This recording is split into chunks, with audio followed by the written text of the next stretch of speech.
Hello, everybody. We are back. How is it going? It's going Hi, good. Neil. How are you doing? I'm great. A little bit tired today. Done my 8th show in a row, and that's it for us. We're heading back to Toronto tomorrow. We'll see if I make it through the webcast tonight, even though I'm in the same time zone as the show. We'll see what happens. You will make it through the webcast tonight. It's Saturday night, Neil. You're staying up. You must. I just did the set list thread for 7 shows that I was at. We will. Yeah. We will. How are you today? Doing good, man. Yet you make another it through the weekend. Whole show last night? I did not. I went to sleep as Metavon started. I couldn't do it anymore, so I went to sleep. Yeah, and then you were supposed to take over in the morning yet. The set list thread, and then you didn't do the end show. You're right. I never did the end show tweet. That's my bad. For shame. But no, I didn't make it through Metavon. I listened first thing this morning. Awesome. Can't wait to talk about that. Do you regret going to sleep? No, I feel good about how I went to sleep, to be honest. Okay. Stand by stand by what you did. That's good. Well, we've got some great guests, of course, including my mother, who is waiting to come on today. But before we get started, of course, a quick word from our sponsor, who is Beekeepers Naturals. Powered by nature and obsessively tested, Beekeepers uses potent ingredients like propolis, pollen, and royal jelly and steers clear of added chemicals. In a day and age where we want to boost our immune system as much as possible, Beekeepers Naturals has many products from lozenges to gut health supplements to support us and tap into the magic of nature. Personally, I don't leave home without one of their propolis throat sprays, which has been very helpful on this tour. My voice is finally getting to me a little bit, after 8 shows. But use code STORMSOUND at checkout for 20% off your order at beekeepersnaturals.com. So, without further ado, let's bring on our guests for today. We've got Brendan and we've got my mother, Lisa. Hello. Hi. Hello. Nice to have you both back on the pod. This isn't your first time here. Brendan, you were just on a couple of weeks ago, of course, talking about one of the Chicago shows. Mother, you were here in October talking about ACL. Yes. First solo appearance. It's my first solo appearance, exactly. Yes. Mother. Very exciting. We're here to get the 8 shows from your perspective a little bit. Kind of get inside your head, how you're feeling after seeing Goose 8 times in a row in a bunch of different places. So looking forward to diving into last night's show. Let's start with you, Brendan. What was your day like yesterday, getting to the show? Where'd you end up? We did a lot yesterday. We went for a long hike. We went to this Japanese garden in Golden Gate State Park. We also went to this Lincoln Park and walked the coastline and got an incredible meal at House of Nanking, which if you ever eat here, I think that's the place to go for some Chinese food. Went to a great dive bar to get some Russian River. We were really trying to take the whole day in. And we walked into the venue at 7:15, and Rob, a friend of ours that we've met through the pod, held down a spot for us and was so generous and put Becca right behind Getty. And we Amazing. It was awesome. Vibes were high. Yeah, of course. Vibes were high last night. We had very special guest Phil Lesh in the building for the first set last night. I think, he only stays up late when he's playing a show, I guess. It was his bedtime. Yes. Yeah, it was his bedtime. But Graham was up there, no singing from him this time, of course. But Mama, how did you feel getting into the venue yesterday for show number 8? I was so excited to show up for show number 8. I felt like I was about to cross the finish line of a marathon. It was good. It was very good. I said, as somebody, I've been in charge during the day of nourishment and nature. Ryan's in charge of music. So by the time we get to the show, I'm I'm off duty. I've done my diligence for the day. So we're there. Yeah, and you're ready. Yesterday I had the amazing opportunity to film a rig tour with Spuds and a nice little fun video with Naveed, getting a good look at the merch table. Shout out to Neil for that amazing idea. Both of those videos will be coming out soon. So get excited for those because they're very fun. And of course, there's a bunch of things happened last night. We have Rick's new guitar being unveiled, which is very exciting. Neil, obviously you had a better look at it on the webcast than we did, but what was your first reaction seeing that? I mean, I don't know. It looks like a new guitar. Everybody's saying it's like a Languedoc. Languedoc. Sure. I've never actually heard that pronounced. I've only read Really? it. Aren't you an avid listener of Fish podcasts? Maybe. Yeah, man, it just looks like a guitar. It looks somewhat like Trey's, right? It's got F-holes. Seems to be at least a semi-hollow body. And you were saying that it was a custom PRS, and I was like, I just guessed that it was a custom PRS. True, because the headstock did not look like a PRS. Yeah. Turns out it is, a custom build, which you can actually find progress pictures on Instagram if you go and dig them up.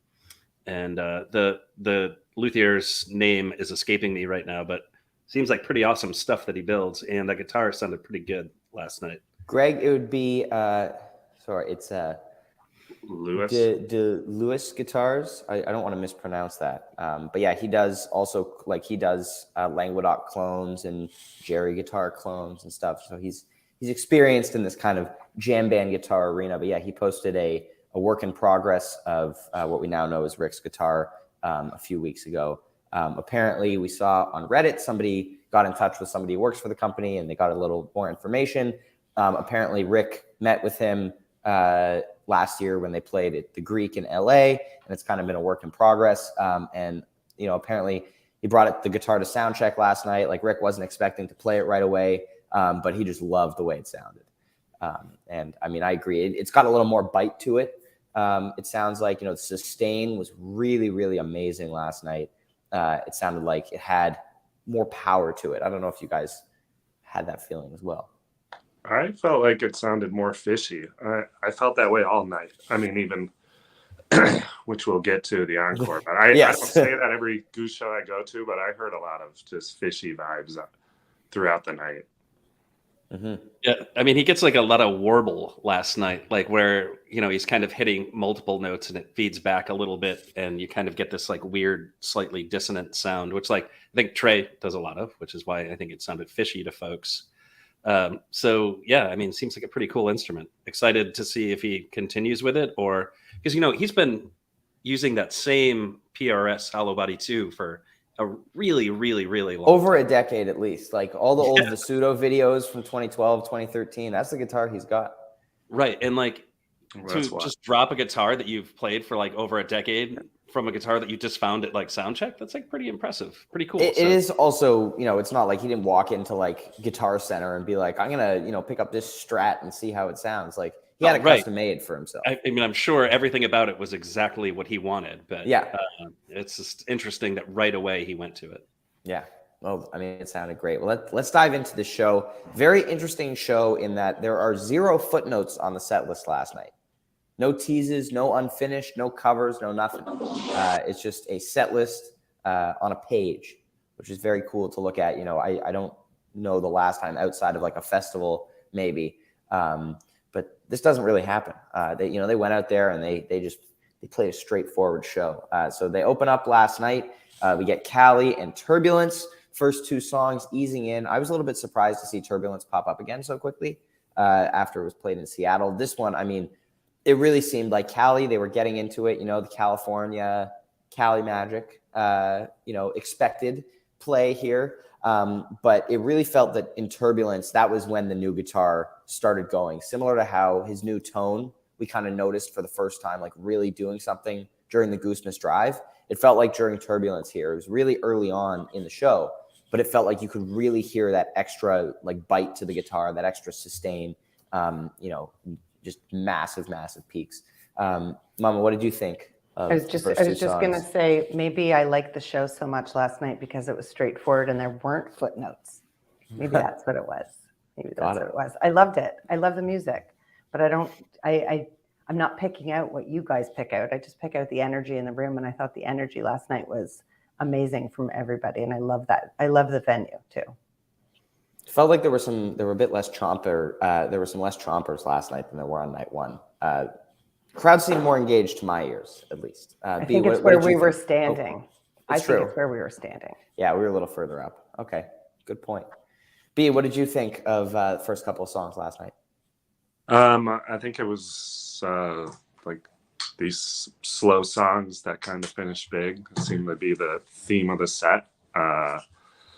So, I mean, I enjoyed it. I think what you're saying about like who you're standing next to makes a big deal. There were a lot of people talking.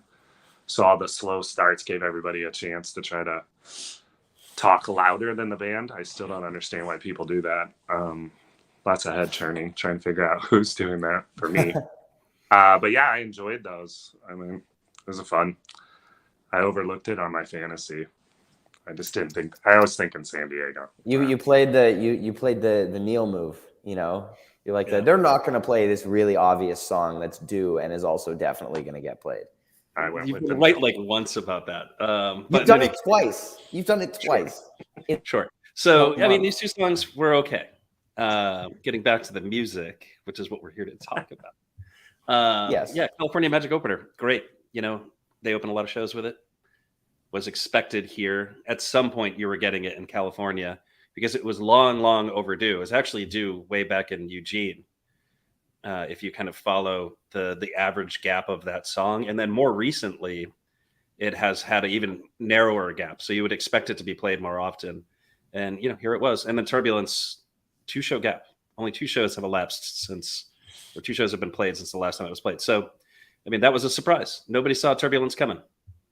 No, and that's a 3-show gap for you guys following along at home who actually care the about show in which it was played. Yes. Keeping stats. No, last night counts.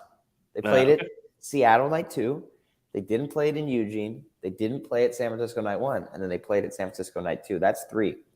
Wait, is this still happening? I thought that yes, it is still happening. It is never settled. Oh my God! Can I just put it? It doesn't matter. It doesn't matter. It does not matter at all. It doesn't, but it does. I mean, the pod needs to have some integrity. Well, let's talk about this Elizabeth. Let's talk about this Elizabeth here. This is the first big jam of the show. Really, like awesome jam here. Elizabeth is slowly but surely returning to jam vehicle status, which is awesome. You get a great thank you. You got a great little Chugli jam to start it off here, as is want to do. Nice clav work from Peter, of course. But the real highlight of this thing is that Bliss jam on the second half. You know, you get that first peak in that driving Chugel, and then they go off. Rick leads them into this beautiful soaring jam. You know, obviously we've got another one of those later on in the show. But this is the best Elizabeth in a couple of years, I think. So really happy to see this song getting stretched out again, because I think that it should be. You know, it is such a great jam vehicle. And so I was really happy to hear it get stretched out. B, what were your thoughts on this? I mean, I was ready to move. So I was like, yes, those peaks were awesome. Everybody around us started really getting into it at that point. So there's, you know, it was a lot of fun. I think this is where if my notes are correct, which they could not be, this is where I started feeling like it was kind of sounded like Get Back on the Train or something like that. That's the Chugel. What's that? That's the Chugel, that the CCR, the kind of like that kind of vamp. That's what I was hearing. This, like, again, I don't do this every Goose show, but I was just feeling Fish last night. I don't know. Right. Yeah. It was in the air. Yeah. Mom, what about you? I love that. That was this. I said, here's where my music knowledge really shines. I think I leaned over twice during that song and said to you, "Is it still Elizabeth?" Yeah. And so you've been hearing, you know, B's been hearing the Fishy vibes. You've been hearing P-Funk all tour. Yeah, all tour. As I kept saying, Brian's like, no, that's what is it? CCP.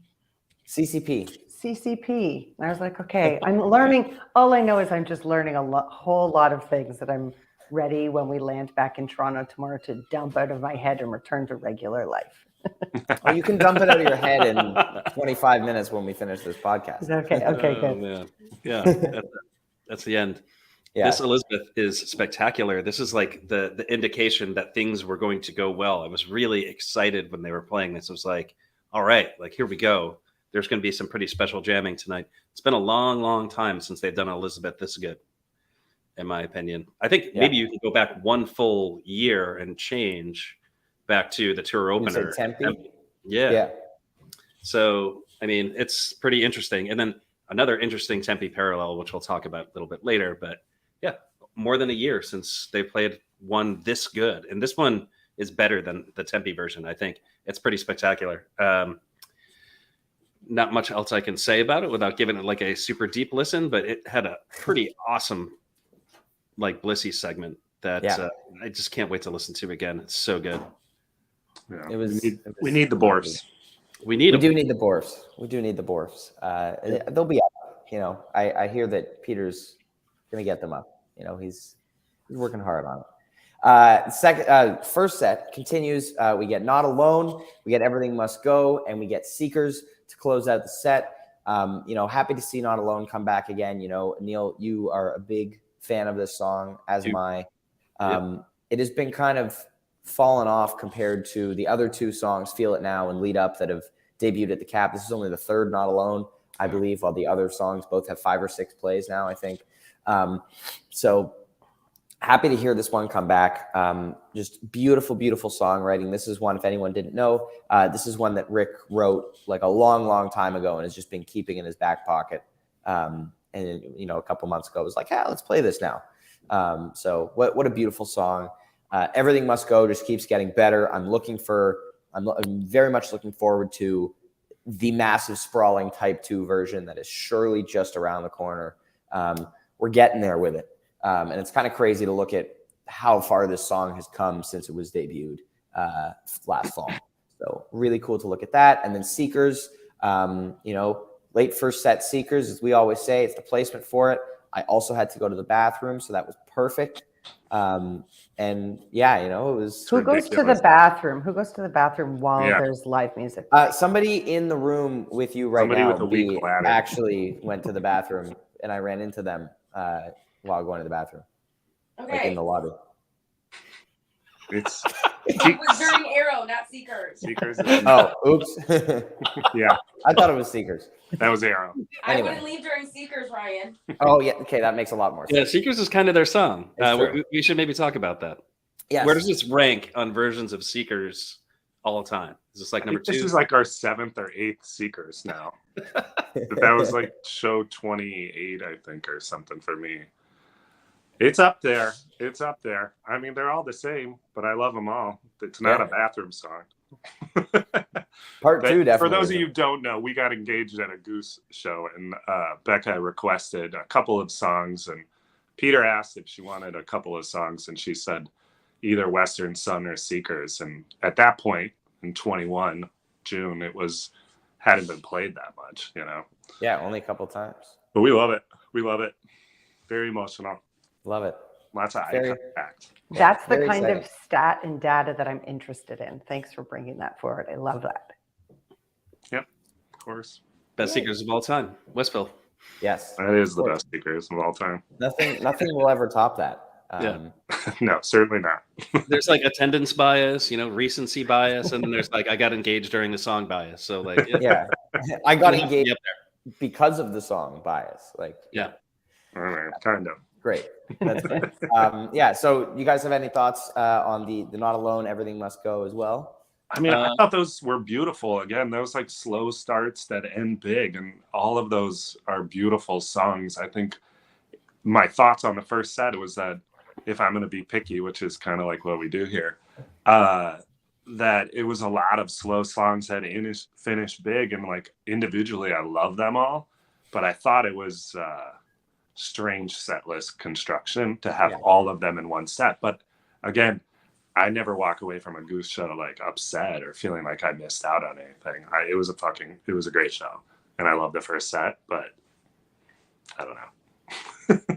Hell yeah. Yeah, it was fun. It was fun. Mom, you got any other thoughts on this first set? It's sort of like when you say it's like even I know this isn't a Fish podcast, but I just have to bring it up that I always love those sets that are just the songy sets, and everyone's like groaning and upset that they didn't jam things. And I was like, I don't know, I'm the only person here who's so happy. I loved the first set last night. I thought it was upbeat. I thought everybody was happy in the building, and that's like when everyone's happy around you and having a good time, that's like good enough for me. Yes. Love Yeah. it. So 13 or 14 show gap, depending on who you ask, for Not Alone. which is like, now it's like firmly entrenched in Arise territory. I think Brendan, you were saying that last night, or somebody was. Yeah. And which makes me sad. But this does actually feel like the kind of song that once Arabelo plays it, oh boy, get ready. I mean, it's like a Dim Lights, or Dim Lights has never been played by Goose, but like what's another one right on the tip of my tongue? Burns Within, right? When Arabelo plays it, has about a zillion times more the impact than when Goose does live. For some reason, there's just some magic sauce there, right? So really stoked about that. I mean, it's just such a great kind of somewhat heartbreaking song, and I love it so much. So glad that they brought that one back. Also very interesting that this is one that he's kept in his back pocket. I mean, how many songs does he have to pull out of his back pocket at this point? According to the Haydn article, at least 2. Well, right. I mean, it's amazing. So you think back to like Bingo Tour, when This Old Sea comes out of nowhere, right? That was like Bingo Tour. Yeah, they busted it out of the sheep set for the first time. The sheep set. Like, and everybody's like, oh my God, like I can't believe he was sitting on this song the whole time. And it's true, the song's spectacular. And then here we are with another one. I mean, Eurocean was the same way. It wasn't played from like 2014 until Goosemas 2019. Right, and there's a whole bunch of them. Yeah. And it's just crazy that there's just more that keep coming out. So I guess we're lucky, right, that these things are happening. So very absolutely fortunate. Wonderful song, and nice that they played it again. It makes me worried, that it was making me worried that they did like a 10-show gap. I think they did 2 10-show gaps and now a 13, right? This is the third play. Yes. This was the third play. Yeah, it was the cap and then a 10-show gap and then a 14-show gap. Okay. So yeah, I mean, or 9. We'll see what happens with the song. Yeah, we'll see what happens. I think it's a really good point about it being the new Arise. I think it definitely, I could see it going down that path where it's a very rarely played, but yet so beautiful ballad. And so we'll see what ends up happening with it. So let's get into set break here. Vibes were still high, went around, had some good socializing that happened. I know, Mother, you wanted to give a bathroom report a little bit. As we kind of get to the end of tour, this may be a spring tour 2020. I feel badly because Neil, I really want to honor Neil too. It's like not nice. It's going to be, we only have one more bathroom report left. And then I think we're going to sunset it at the end of this tour. Oh, okay. That sounds good. Okay. So that seems like reasonable. Yeah. Okay. So Neil, keep it brief, but the whole tour, the Elm was the bathroom of the tour. There was a window in it. It was spotless. There was very few women. So there was like no line. The Warfield downstairs is not a place you want to go if you don't have to go. So we'll leave it at that. No bathroom attendant. No bathroom. There is apparently upstairs, but okay. Yeah. I didn't end up going to check for the bathroom attendant upstairs. That's interesting to know if there was one really. All right. B, do you have anything to add on the bathroom before we dive into set 2 here? I feel like Neil's telling me no. No, go for it. See? You give up that energy. I'm not mad about it. I feel like, maybe the time the segment has run its course, but I actually do have something to add at the end of the bathroom segment here. Oh, a new it's run its course, but not before you add. No. Just Brendan, say your thing, and then I will jump in before we move on. The bathrooms serve their purpose. Period. End of story. Nothing more to remark. Fair enough. No, so it's just funny. So when Lisa was saying that the bathroom at the Elm in Bozeman was like super nice and the nicest one on the tour, it just reminded me of the Livingston bathroom for Pine Creek. Brendan, were you there? I can't remember. Did you go to Pine Creek? No, we missed. No, you did not. Okay, so the men's bathroom at Pine Creek. This is like the last time we're gonna do this segment, so I just want to talk about it. So, like the men's bathroom is actually just like a piece of corrugated steel, just that you pee against, and then it just kind of runs off into the ground. That was it. That is the essence of the bathroom. That's awesome. So you get the kind of like a very interesting, how do I want to say this, duality of Bozeman there, where you go just outside of Bozeman, you're like living the rustic cowboy life. I was going to say, as somebody in marketing, I think you just retired. I think you just gave the grand finale. I just destroyed the segment forever. Yeah, it's great. I think that's it. I don't think we could possibly top that. Let's dive into the set 2 here. Shout out to Butter's wife, Natural Light in a can. Illuminati. Aluminum can. Aluminum can. Illuminati. That was the most mind-bending thing ever. Like when I was listening to it, I was like, is this poetry? What does he say? And then like folks in group chat were like, no, he's telling a joke. And I was like, that doesn't sound like a joke that I've ever heard. And then somebody was like, well, it's Trevor. So, I had no idea what the heck was going on. I thought like there was something wrong with me. Like I just wasn't hearing it right. But it turns out I was hearing it right. It's about Butter's wife and aluminum can. Shout out to Butter's wife. It was her first show last night. I do have it on good authority that no, it was not Trevor reads poetry. It is just something that happened before the start of set 2. I think we can disagree with that. I mean, to me, that is poetry. That was deep.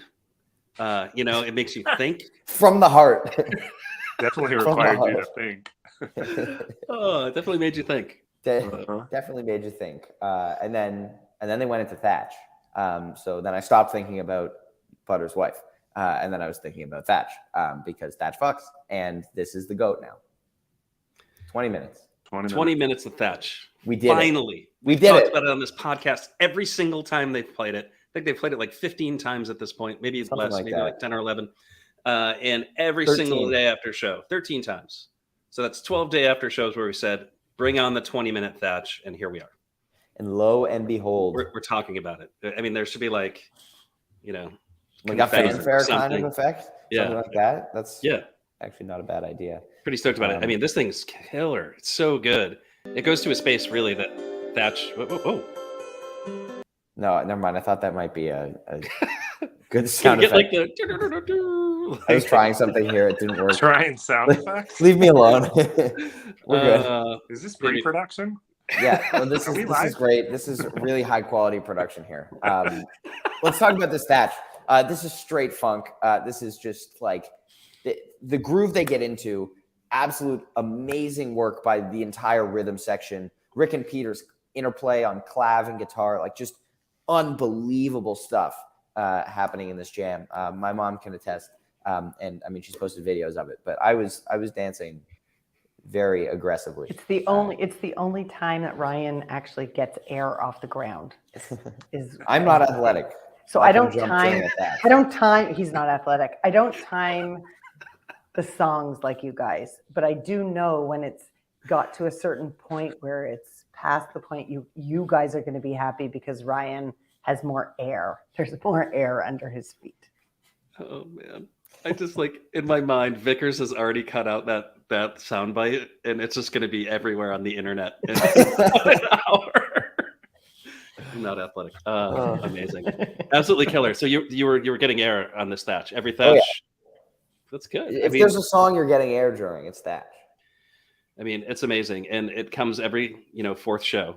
You like set your watch to it at this point. It was every third for a while.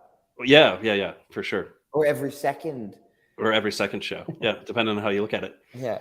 But dude, 20-minute Thatch. We finally got it. We finally got it. It was awesome. And it went to some pretty weird spaces. Like it wasn't just like straight funk all the way through. There were definitely some segments in it that were like pretty like mind bending. I don't know. Maybe it was like I was just still kind of mentally recovering from whatever it was that Trevor had said before it began.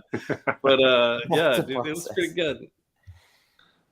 It was incredible. I felt like the crowd was ready for a dance party after the first set, and I had turned to Becca and this other person we had met. We were standing next to, and I'm like, "We're getting a Thatch. We're getting to Feel It Now. We're getting Hunger Sight. This is going to be like a 4 or 5 song set. Like, watch out!" And I thought they came out ready to go, and I love that song.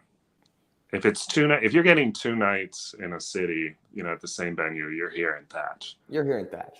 Yeah, it's like the new hot tea. Like Jive used to, Jive used to have this rule, like where it was like if there's a 2-show run in a city and one of those nights falls on like a weekend, you're guaranteed hot tea on that night. That's pretty much where Thatch is at this point. It is like it's the party song. I'm taking notes on this one. Yep. Yeah, for fantasy. Well, the rules don't fantasy. apply anymore, so don't. There it is. Mom, do you have any thoughts on Thatch here besides my airtime? I just will keep saying the same thing. As you know, I said, what did I say to you? Where did we hear 726? Where did we hear this? My brain doesn't, it's not a database like you guys. I really have to say, it's like I loved what you said, be it just about You've got a the database. people standing around you having the time of their lives. So to me, that's the energy. So watching you happy, watching Ryan happy is like, that's why I'm at the shows. The joy factor is huge. And if I also get to watch other people really, really happy, like that's why they're there, I'm thrilled. And that seems to have happened every time they play Thatch. So then it's a great song. Amazing. I think now is a good time to say that I'm really grateful for the 1 minute of Ryan that we've been getting. Because they're great. They make me happy. When I see those, they're great. Now we have like an actual like Clav tweet, like a physical form of GIF? Clav tweet. Yeah. That was like, GIF. I didn't, I don't plan these things. I just have my camera on and I don't know what he was doing. And I'm like, why are you standing like that? And he's like, I'm ready with my Clav tweet. I was like, oh, well, your group chat deserves to have this. So I'm glad I was there to, support all of you. It's been utilized. Yeah.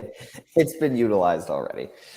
Well, let's move on to the second set here. We get Feel It Now and Silver Rising next, kind of taking up the middle of the set. Feel It Now has we talk about it every time it's played. Love this song so much and works so well mid-set too. It's not doing anything crazy, but it's like 10 minutes of a good time. I was feeling it now. B, how are you feeling? I love this song.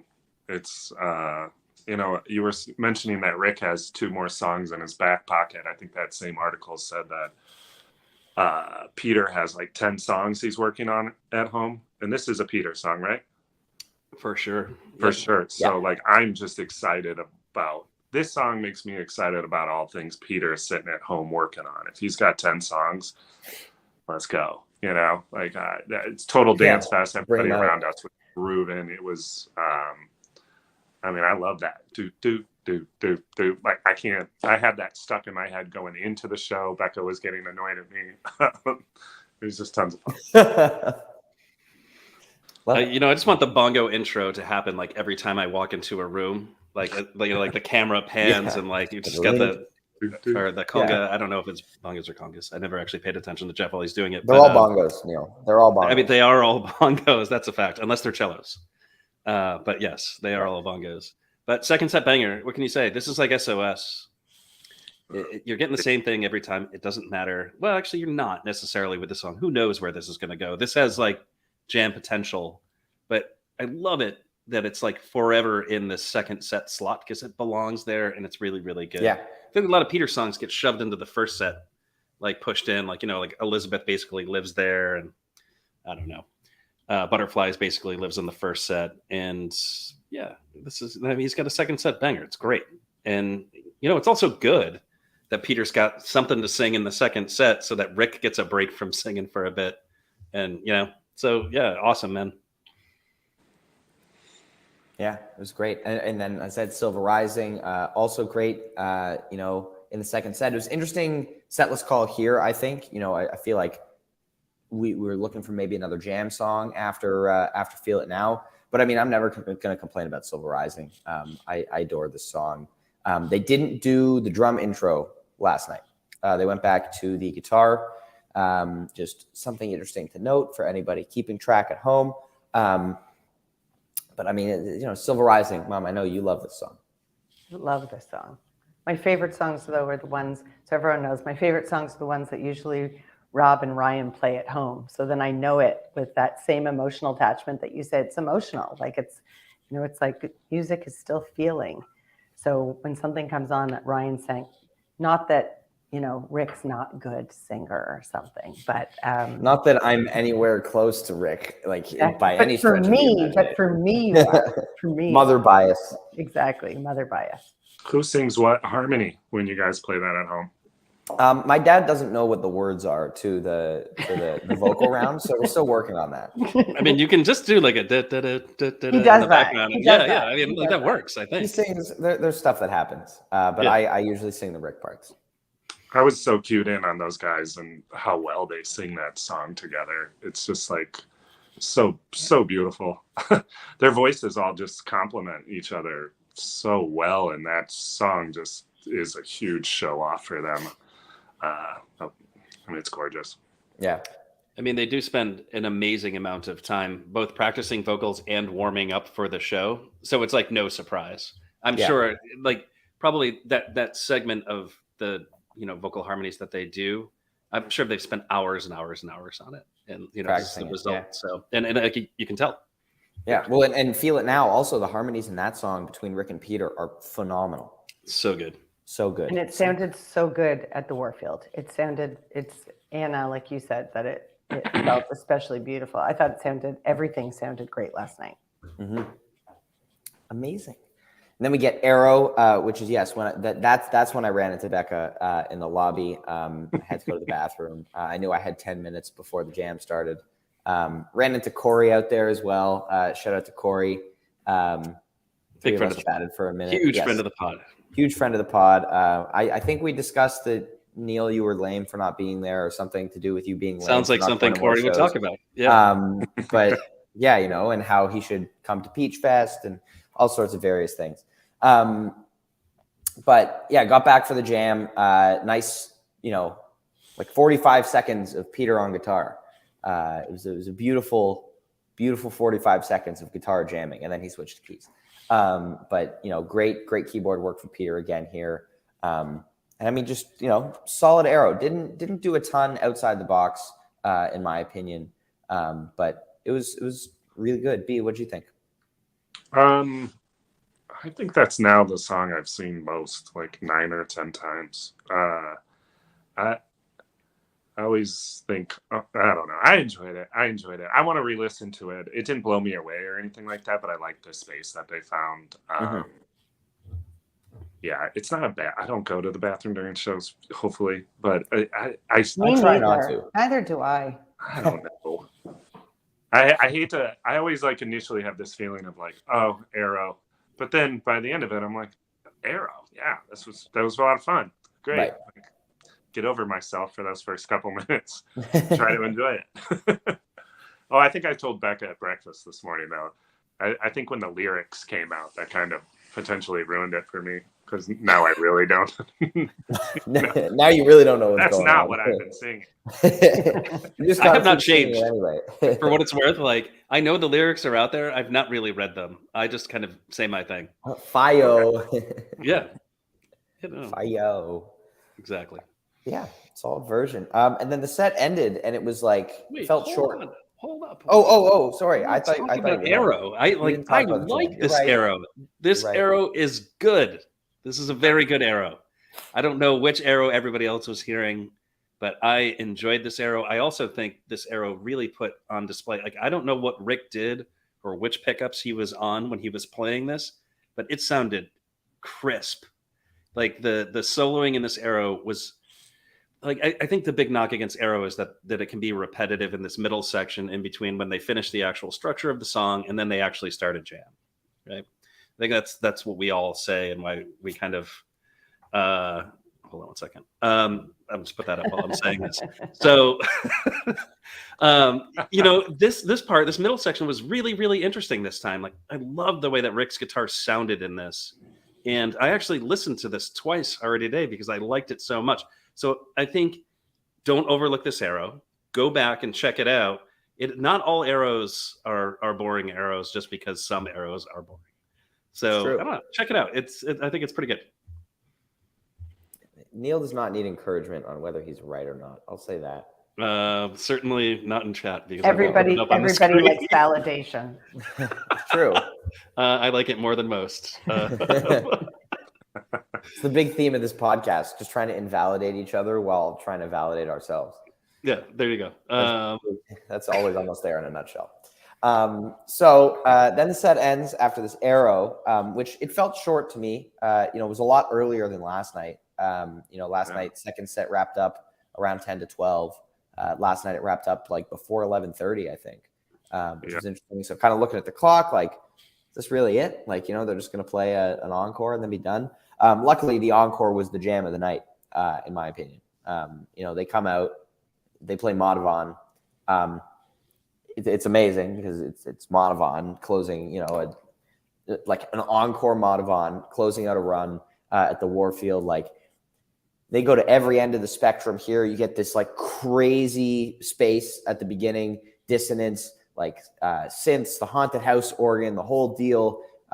Lots of different layers from Peter. He's doing feedback on his guitar while also playing keys and all sorts of stuff. And then they rise up out of the darkness into the glorious, glorious Harry Hood jam.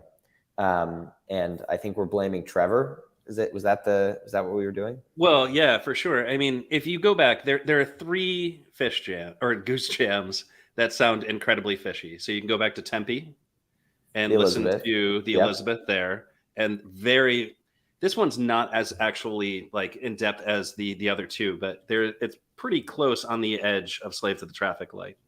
And then in 2022 in Nashville, they played Arcadia, very strong playing of Wolfman's Brother. Trevor's just playing it. Like, he is playing Wolfman's Brother. It's unmistakable. So there's that Wolfman's Jam and that one. And then, of course, this one where, I mean, it's just very, very much Harry Hood. And this one's the best one yet. Hey, listen, if you're going to play Fish Jam. Yeah, if you're going to play a Fish Jam, like, play Harry Hood. Like, why not? Holy shit, it's so good.